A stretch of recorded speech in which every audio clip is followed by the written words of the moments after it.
ఇది నేను తయారు చేశాను మన అల్లరి కృష్ణుడి కోసం.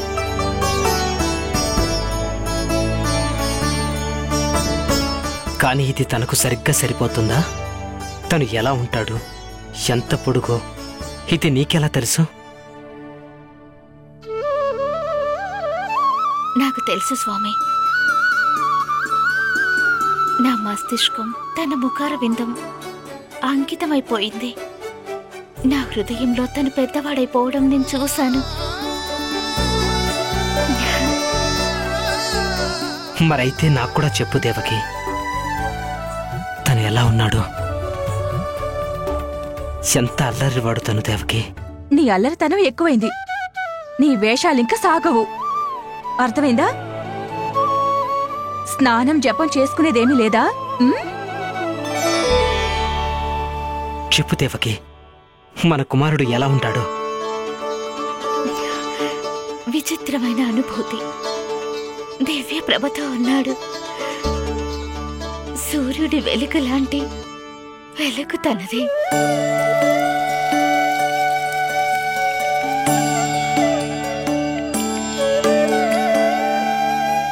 చక్కటి మెరిసే గోధుమ రంగు. ఎవరు చూసినా సరే మనసు ఆనంద తన్మయంలో ఉండిపోతుంది. అమ్మ, నీళ్లు ఇంత చల్లగా ఎందుకుంటాయి?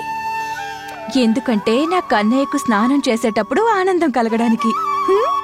కేశాలు ఎంతో ఘనంగా ఉన్నాయంటే వర్ష ఋతువులోని చీకటి మేఘంలా. కళ్ళల్లో ఎంతటి తేజం ప్రబలుతుందంటే అవి విరిసిన 2 కమలాలు. ఇక మాటలు ఏది కనిపిస్తే అది, ఏమిటి, ఎందుకు, ఎలాగంటే క్షణకాలం అన్ని తెలుసుకోవాలని ఎంత జిజ్ఞాస ఉందంటే చకితులను చేస్తాడు. తన ప్రశ్నలలో జగతి మొత్తం కనిపిస్తుంది. అమ్మా, ఎందుకు తెల్లవారుతుంది? ఎందుకంటే సూర్యదేవులు రథం ఎక్కి భ్రమణానికి బయలుదేరతారు కాబట్టి. కానీ సూర్యదేవులు భ్రమణానికి ఎందుకు బయలుదేరతారు? ప్రాణులన్నిటికీ వెలుగునివ్వడానికి. సూర్యదేవుని ప్రకాశం పసుపు రంగులో ఎందుకుంటుంది? ఎందుకంటే నా కన్నయ్య ధోతి పసుపు రంగులో ఉంది కాబట్టి. సరే అమ్మా, సూర్యదేవుడు గుండ్రంగా ఎందుకుంటాడు? ఎందుకంటే నా కన్నయ్య మాటలు కూడా గుండ్రంగా తిరుగుతుంటాయి కాబట్టి.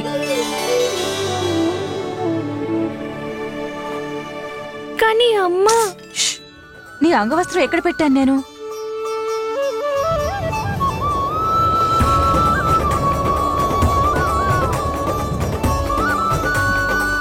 వస్త్రాల ఆభరణాలతో పాటు ఇక్కడే పెట్టాను కదా, ఎట్టెళ్ళిపోయింది? ఎంత బాగుండేది!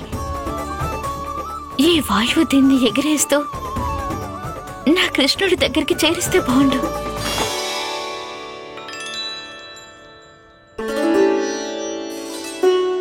ఇది ఇక్కడ పెట్టానా నేను?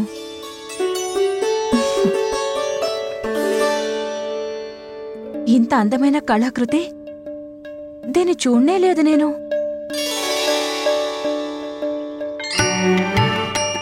ఇది వేసుకున్నాక నువ్వు ఇంకా అందంగా ఉంటావు కన్నయ్య. రా.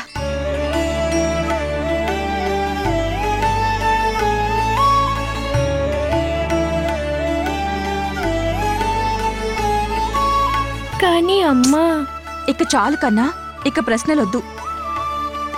కదలకుండా ఉండు, నన్నిది నీకు పెట్టనివ్వు.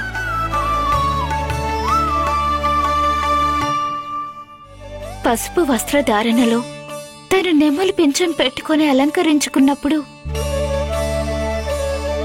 సరే, ఇక లేచి చూపించు నా కన్నయ్య ఎలా కనిపిస్తున్నాడో.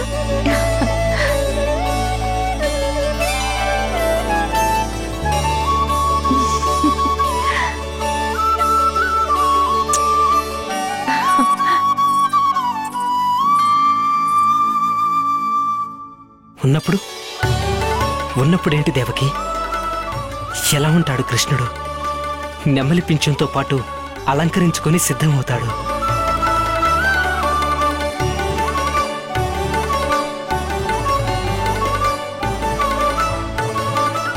శ్రీమన్నారాయణుడు లాగుంటాడు.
దేవకి, ఇవాళ కృష్ణుణ్ణి వర్ణించి నాలో కూడా ఆశ చిగురింపచేశావు.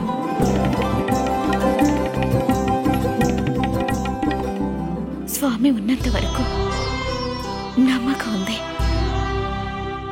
తప్పకుండా ఆ రోజు వస్తుందని నమ్మకం ఉంది. మన కుమారుడు కారాగార సమానమైన ఈ కక్ష నుంచి మనల్ని బయటికి తీసుకెళ్ళడానికి తప్పకుండా వస్తాడు. అప్పుడే కంసుని అత్యాచారాలను కూడా అంతం చేస్తాడు.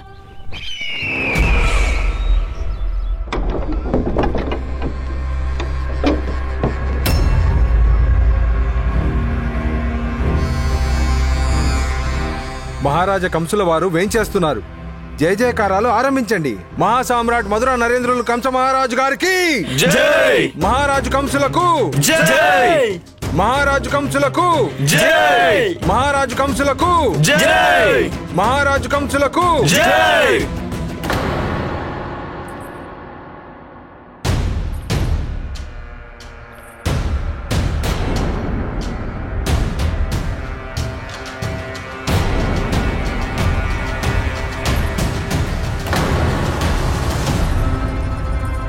అస్తి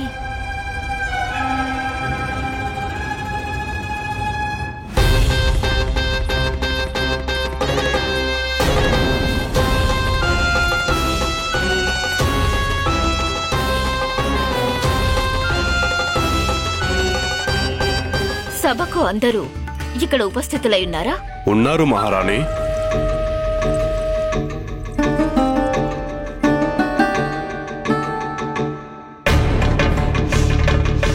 మరేంటి మీ సమాచారాలు? మాస పన్నులు పోగు చేసి కోశాగారంలో జమ చేయించాం మహారాణి. మనం త్వరలోనే వేరొక కోశాగారం ఏర్పాటు చేసుకోవాల్సి ఉంది. కొత్త శాస్త్రములు కూడా వచ్చాయి యువరాణి. ఇంతకు ముందు కూడా పదునైన అంచు కలిగి ఉన్నవి, ఎంతో అధిక శక్తి సంపన్నమైనవి మహారాణి. మన నిపుణ యోధులు స్వయంగా పరీక్షించారు వాటిని.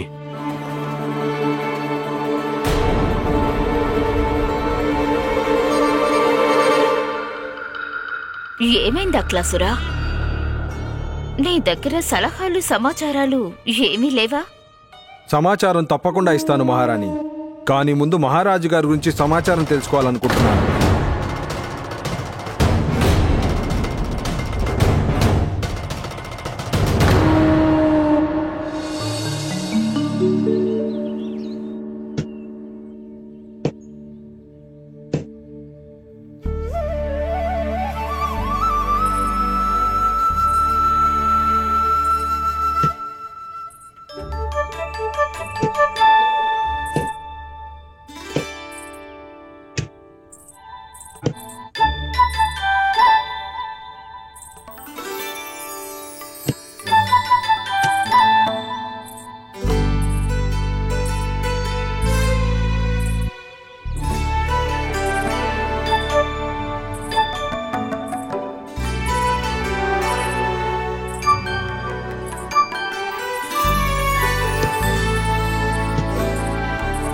నాకు తెలుసు నా వెనకాల ఎవరున్నారో.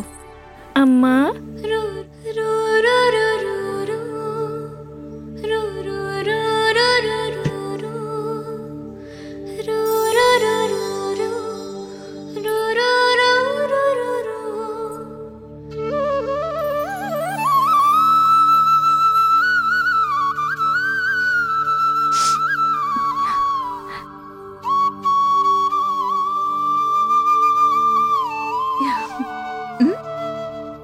మీకు ప్రతిసారి ఎలా తెలిసిపోతుందమ్మా? మీ కళ్ళు 4 వైపులు చూడగలుగుతాయా?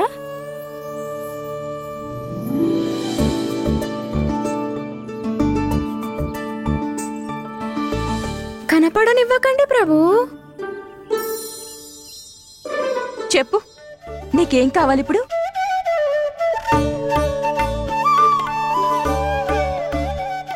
లడ్డు కావాలా?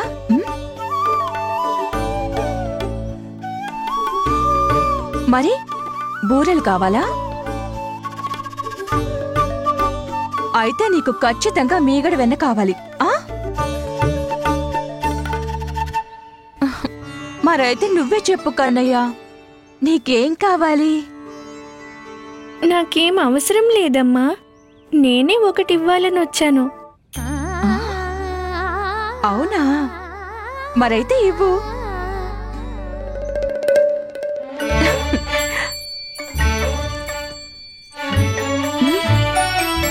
చేయి ముందుకు చాపు.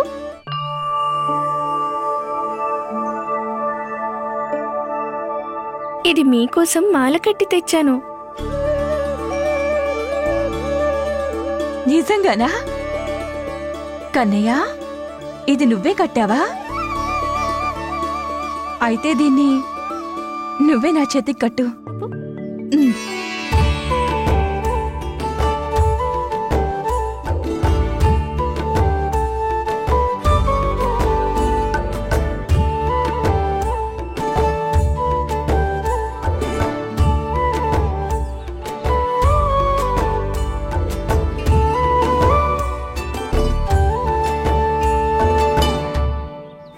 ఎంత సులభం అనుకున్నానో అంత సులభంగా లేదమ్మా, చాలా కఠినంగా ఉంది. అయితే ఏమవుతుంది?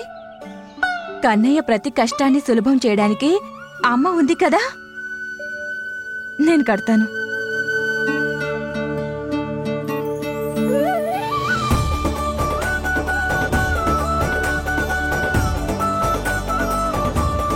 అయిపోయిందా?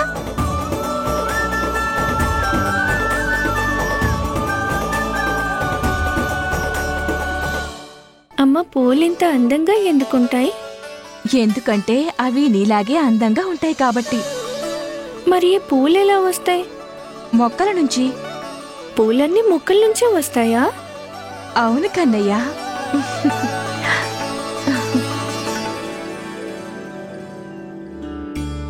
అమ్మా, మొక్కలన్నీ ఆకుపచ్చ రంగులో ఉంటాయి కదా, మరి పూలు వేరువేరు రంగుల్లో ఎలా పూస్తాయి? చెప్పవా అమ్మా? బోలెడు ప్రశ్నలు అడిగేశావు, ఇక నా పని చేసుకునివ్వు. అమ్మా, చివరిగా ఒక ప్రశ్న అడగనా? అడుగు. ఇవాళే అడుగుతావు కదరా, లేదా సదానందుల వారిని పిలిపించి ముహూర్తం పెట్టించాలా? అమ్మా, నేను అడగాలనుకున్నది ఏంటంటే, ఇవాళ నేను బయటికి వెళ్ళొచ్చా?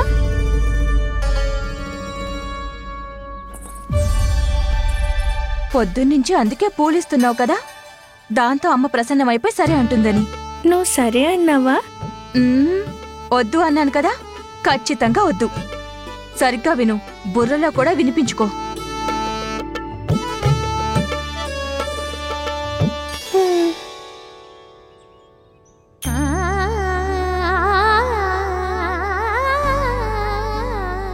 అయినా నువ్వు బయటికి ఎందుకోసం వెళ్ళాలి? నా మిత్రులతో ఆడుకోవడానికమ్మా. ఆ ఆటలేదో ఇక్కడే ఆడుకోవచ్చు కదా. నీ మిత్రుల్ని కూడా మళ్ళీ ఇంటికి రమ్మని చెప్పు. నిజంగానా అమ్మా? పిలుచుకోనా? గోకుల రాకుమారుడికి తల్లిని నేను, అబద్ధం ఎందుకు చెప్తాను? నేనింకా ఇది కూడా అనుకుంటున్నాను, నా రాకుమారుడి మిత్రుల కోసం ఏదైనా ప్రత్యేకంగా చెయ్యాలని. నువ్వు చాలా మంచిదానివమ్మా. ఇప్పుడే పిలుస్తాను వాళ్ళని. వెళ్ళు, జాగ్రత్తగా.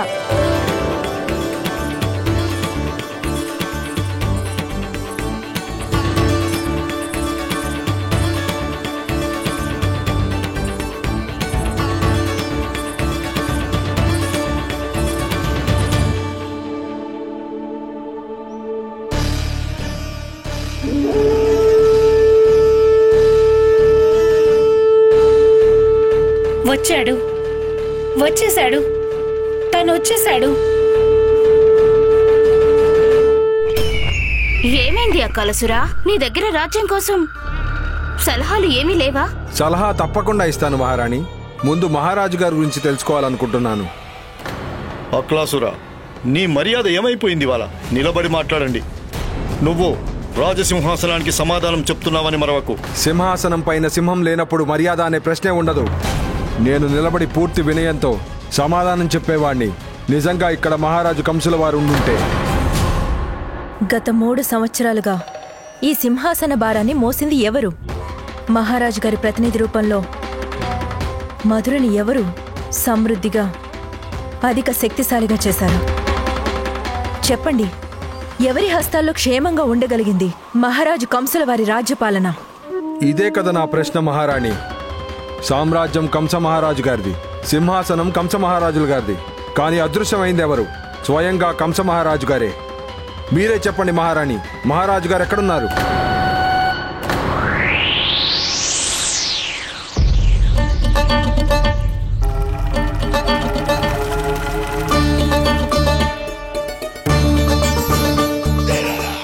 నీకు తెలియందా అకాలాసురా, మహారాజు తీవ్రమైన ధ్యానంలో ఉన్నారని? తమ రాజ్య ప్రజల హితం కోసం వారు తమ కర్తవ్యాన్ని నిర్వర్తిస్తున్నారు. రాజు మొదటి కర్తవ్యం ప్రజల గురించి ఉంటుంది. గత 3 సంవత్సరాలుగా ప్రజలు వారిని చూడను కూడా చూడలేదు. అసలు జీవించి ఉన్నారా?